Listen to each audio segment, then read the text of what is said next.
hiker. Finally got rid of the dog. See Facebook for that. So, I can't remember what type of dog he is, but he's a big dog. Lazy as. Comfy boy. Walked about 1.5 miles and he was sandbagging. So I called his owner. She came and picked him up so I can crack on. Yeah, punk rock hiking today from Pocklington up to Fridaythorpe. Nice day for it. For a stroll and a moan. Because don't forget, the punk rock hiker isn't all about look at this beautiful corn, look at the views. For all they are beautiful, it's punk rock hiker, innit? So how do I demonstrate my seditious attitudes on a walk like this today? Truth is, don't know. Truth is, don't care. What will be, will be. Tell you what though, that's not too bad a view, is it? Bit hazy today, otherwise you'll be able to see right across the Vale of York. But yeah, not a bad view. So the original plan was to walk back from Pock to York, but there's no real decent paths. Not like this. I mean, this is what hiking's all about. And the roads that I walked along, you know from an early video, hate road walking, dull as fuck. Whereas this is beautiful. So I thought we'd go in a different direction. What I'm vibing off on this is I've never walked this before. Part of the Yorkshire World's Way at the minute. Great views. Must admit though, punks, it's not that conducive to having a good old fucking moan and a gripe. Damn this therapeutic walking. I'll have a think. See what I come up with. Splendid. And I believe that down there is the village of Millington.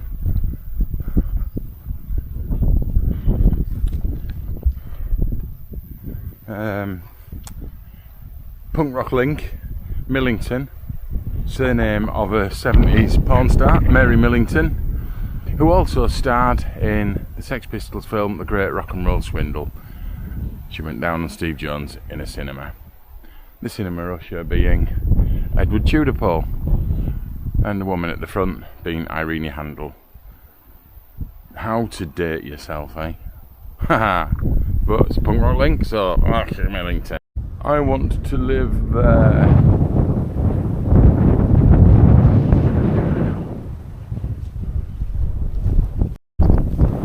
I love these kind of, I'm going to say it because we're all adults, undulating hills.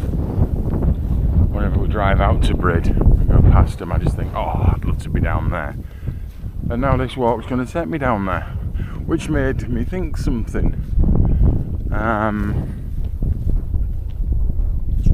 It made me think about ups and downs.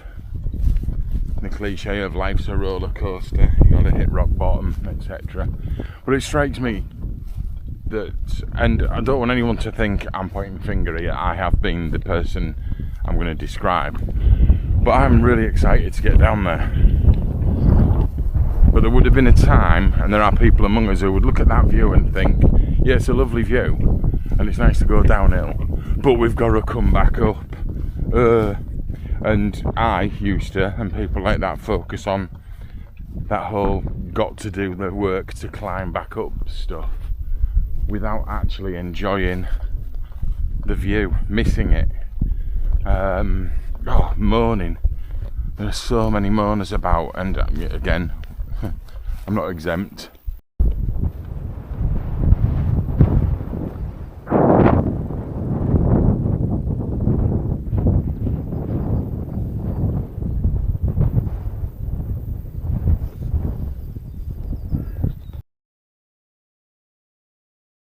Oh, Christ. Oh, fuck. That was a bastard. Whew. Ah. Wow. Oh. Oh. Wow. Oh. Oh, fucking hell. Whew.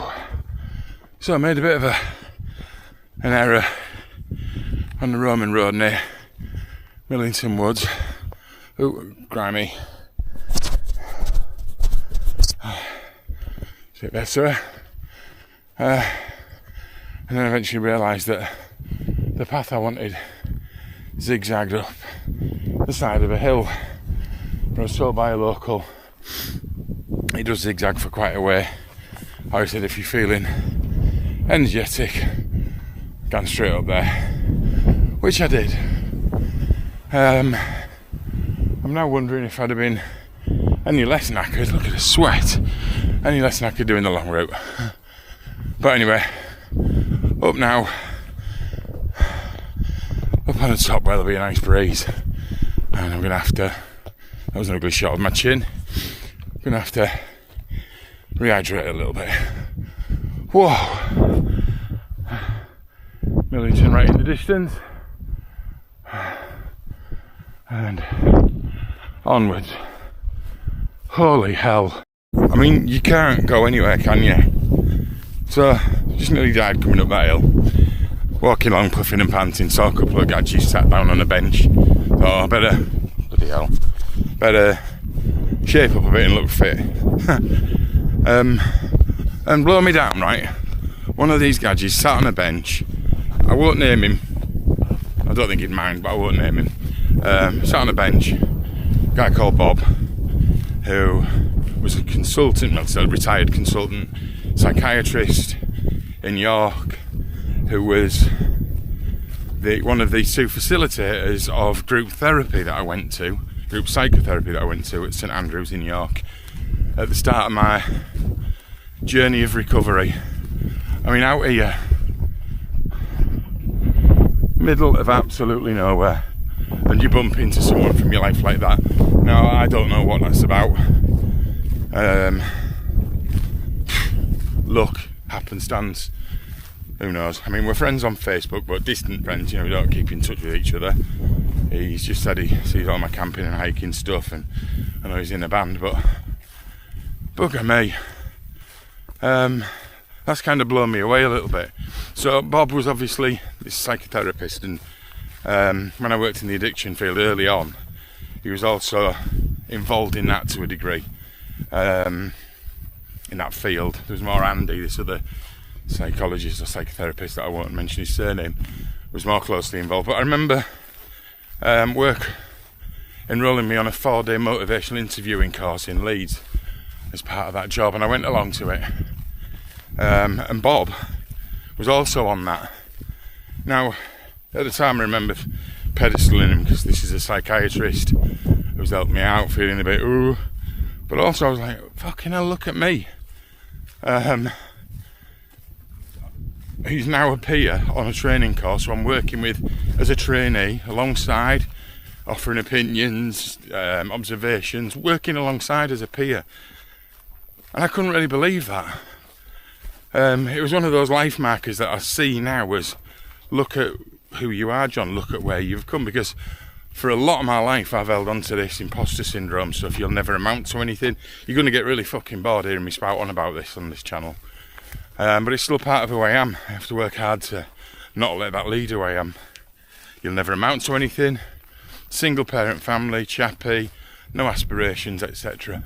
And this is one of those things where I realised that actually, certainly realise it more in reflection, look at what you are able to do. Look at what you're blessed with. Look at what you've been given. Look at where you are now, not where you came from. I never want to lose sight of where I come from, ever. But a lot of my perception of where I come from was grounded in hurt and pain and loss and guilt and shame and regret. And it's not my truth anymore. It's a part of who I was when I was on that course with Bob. It's part of who I am today, but it's not the whole of me. And I refuse to be tethered to a past that is no longer relevant. It's only as relevant, as important as I make it. So yeah, bumping into Bob there. What a timely reminder of actually who I am. Not losing who I was, never losing who I was. Never ever absolving myself of responsibility for my choices and decisions, but again predisposed usually to take responsibility for all the poor decisions I've made and the hurt I've caused. Whereas actually, I've also made a lot of positive, good choices and decisions. I wouldn't be here now if I hadn't done that. This has been a real ramble and a rant, but I literally just fired up the camera as soon as I walked away because I wanted to capture something. There may be more stuff to come to bore you with.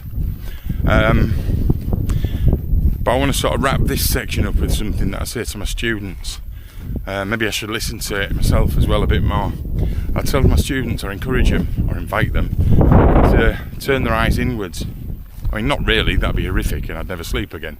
But look inwards and look at the layers of the onion, those parts of ourselves that present to the world. So for my part, in my life, a part that's presented to the world has been I'll never amount to anything. I'm not of worth. I can't be loved. I can't be of worth. And we can let those layers of the onion dictate our actions, our behaviours and our beliefs very easily. So I'm going to encourage all my viewers, all 25 of you, to catch yourself sometimes and look inwards. Look at who you are. Look at how you are. And look at how you can be. And decide if that layer of the onion that's presenting to the world, I'm no good, I'm selfish, I'm a bully, whatever, is actually yours, or if it's something that was given you when you were younger. Because you can get rid of it, and you can be who you were always meant to be. Anyway, waffling on.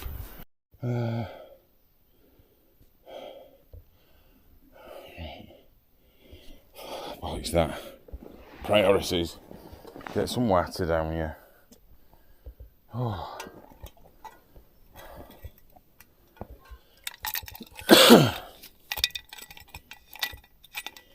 Oh.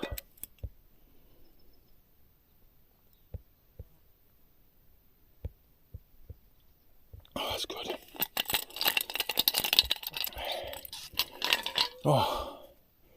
Oh, this is good. Right, if I think I am about there.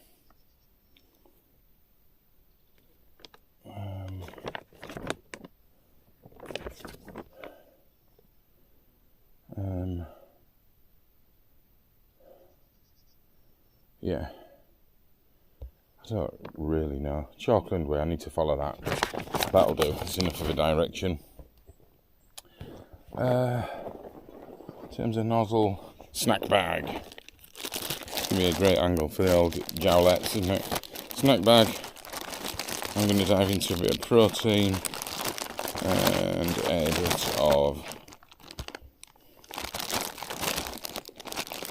bit of not a sachet of coffee, that'll be rank.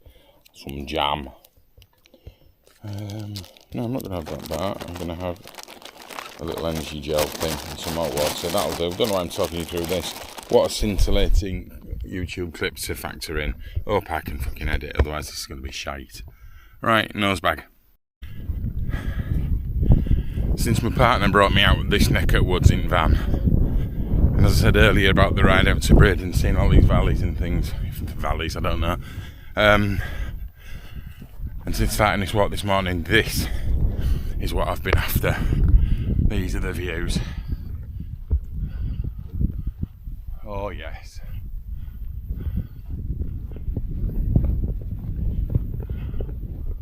Lovely stuff. Not my words, but the words of Shakin' Stevens.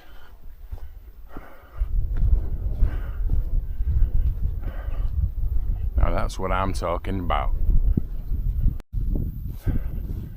So we've left behind the Yorkshire Wolds Way some way back, and this is the Chalkland Way apparently. Look at that.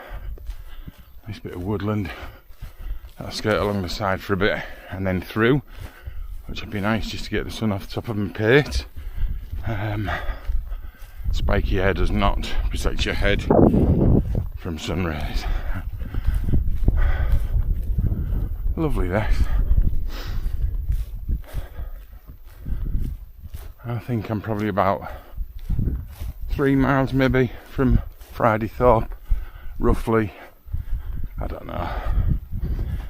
I don't really keep a track of it, to be honest. I've got a an idea of where I'm going, and then the only sort of measure of distance that's important is each step. Don't weigh mark it as such, but yeah, it's been a lovely walk up to now. It'd be nice to get to Fridaythorpe and have a nice refreshing pint of foaming nut brown ale or two. Right, Chavers, in a bit. Fucking woods.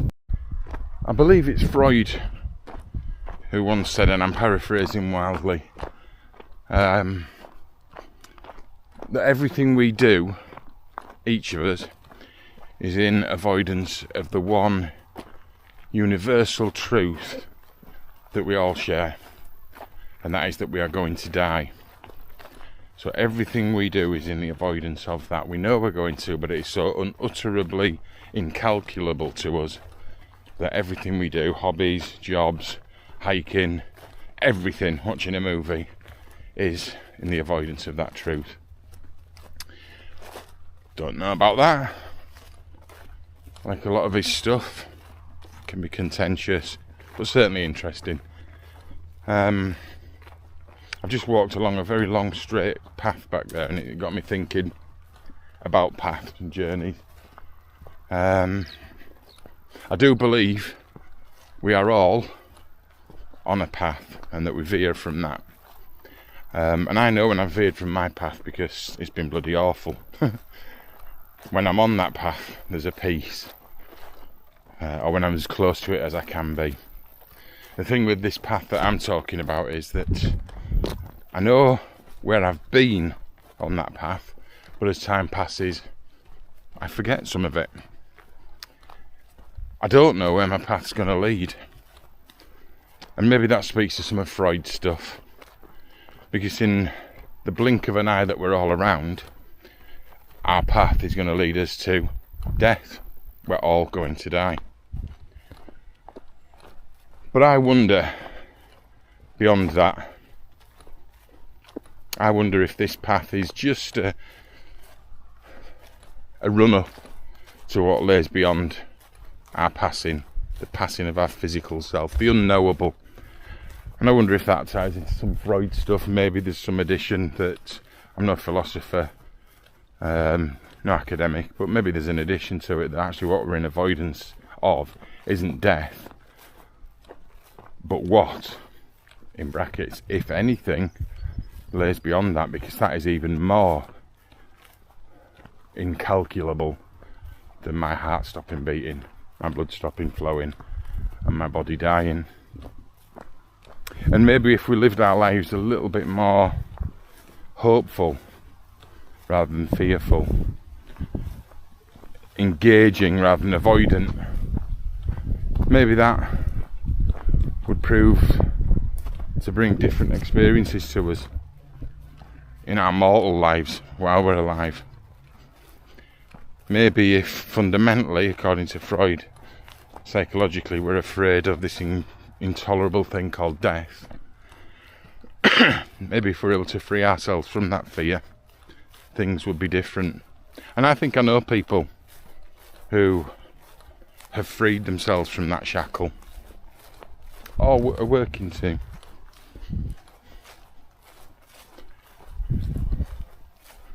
It feels like an exciting prospect to be on a path, on a journey, to look over my shoulder and recognise that. And it kind of feels exciting not to know what's round the next corner or over the next hill.